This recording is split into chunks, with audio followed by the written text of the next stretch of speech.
Kani kediga Batisi TV, mat pidang pek yaki kubur baman kasni, belawan rasha pida ka Orange Nissan Loom Sopo near Fire Brigade Shillong, ringkat bat ka eco-friendly enterprise, ki plakot nagbenta ki jingdon kam hakasong, bat kara karong. MLA jangka Maurang Keneng constituency ba David A. Nongrum haka khat santare gubnai naitung arjar arpo uladawa ya ka sorkar jela baka ban pelait pait ba lengba kilat patai kubor ya ki kerteng jongki brio ki balangat haka jingpang coronavirus kenang baki weipat ki bakot bakia kindupla ban husiar yala di kumbalong haki weipat ki jela jongkari India. Haka jing ekran bat ka Batisi TV uba David ula ong ba kani ka jing bumpentip jong ka sorkar ya ki kerteng jong kitu ki brio ki bapang COVID-19 kanang bu jing ma shu ya ki weipat ki bumptip ya kitu ki brio ki balangat haka ni ki jingpang. Pi nadu mensuang ila teman ba ke government kadum kam long come out clean ken. Pi long kali yu ban bure. Kali yu ban bure. Kabahaba ki pentip si ki pai pa nong song jong ka jela ka jongi kana bangin sutho kumno bangin yada yala di kuno bangin kian tu ki brio ki bron kini yu but I think kini ki bron kini ki bayo ini COVID-19 ki belong banong no asymptomatic ki yang ki kendo ki bahing basem ki kendo ik perlok ka bu zima ini lagi tip ba itu particular person ladon apo ya layo ini ke Jepang tinggal ban kian lagi mde bangi long bangi stigmatize anything to bangi la ban kian lagi kamut ban kali yu ban ai sirang basno kabaw sa ayin black and white musak yung white paper si white paper ini ke white paper ke ba men kot sada ke ba thli kham don sia den mentoy yo ta kababa don da black and white paper dem ban ka white paper te la bro in writing ken numpri ken liu ai ka khubor kini ni brio bun gi state pikum amata banchan kayo jung kipen pawe kam don kata ka stigmatization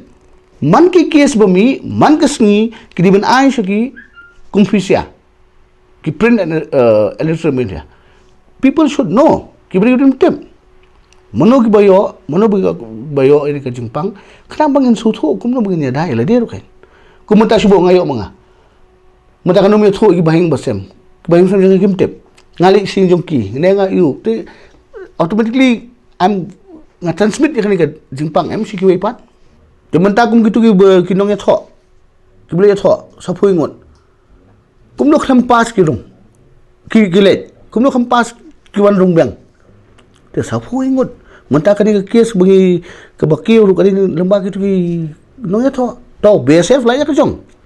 BSF 1 to ngila contact ngila trace they are under quarantine hapo ke camp sungki Henry kini is saupui ngut pan kat nomot kilai kendo lemba jongki minta ke kiu stat ba takarau ke government ke depan ai kerteng jong kitu ki saupui ngut government should come out with the names of those 41 people dangmenin kami sisi kami ke hapo social media bai ba jongai ba Charles Pongro ba hek kile khawai to kaya tho kum ni phili khawai dam sakhot phili khawai tanang ong da don da ba hek ne ba Charles uli khawai to ai lang tak teng jong kiru teng sa phuingot ki brio ki balik sta ji khawai let be known to the people there's no problem come don kata stigmatization or anything like that bensima kadi kalong kay kadi Jepang gaban penyap yang ni ngila ban fight ni Jepang ngila ban overcome ni Jepang kumensuang yang boyo kansa ban ya thoru le ran boyo TV thoru le ran boyo nyang lukut le ran kami kadang ki dawai gen ban semi ngila ban fight ke antibody jung ngila ban fight naturally ke health ke immune system jung ngila ban fight ni Jepang hande umdi ban buri ki state barok khot ki ai kan ga information tanang ko apa ba kino to white paper si white paper white paper da ngya ban sam ka white paper kham sia tang man to yo